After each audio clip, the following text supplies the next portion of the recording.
Create sponsorship guidelines with the board. This is really helpful. And I've seen this really turn things around with some clients that I've worked with. Because think about it. If you go to the board with the help of your advocate, if you're able to identify an advocate, and say, look, I understand that there might be a little fear in bringing sponsors in, or maybe you had a bad experience with a previous sponsor. That shouldn't prevent you from trying this again, right? Fall off the bike, we got to try it again. However, you can work with the board to create sponsorship guidelines. So what does that look like? Some examples of things you would put in your sponsorship guidelines would be, first of all, your mission, vision, and values. I always start with that. Second, what are your goals for sponsorship? So if you're, and remember, this is an internal document. This isn't going to be seen on the outside. So you can get as specific as you want.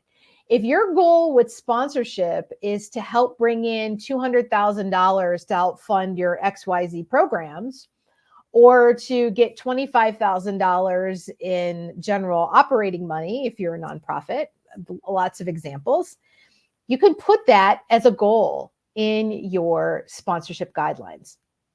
But the meat of the guideline comes after that next section, which would be, what are the types of organizations that you have an interest in attracting?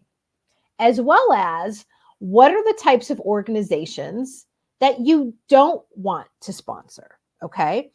So common lists of nonprofits and associations that look at organizations they're not comfortable with would be more by industry. So usually I'll hear things like tobacco or weapons or fossil fuels, depending, if that's something sensitive to the organization.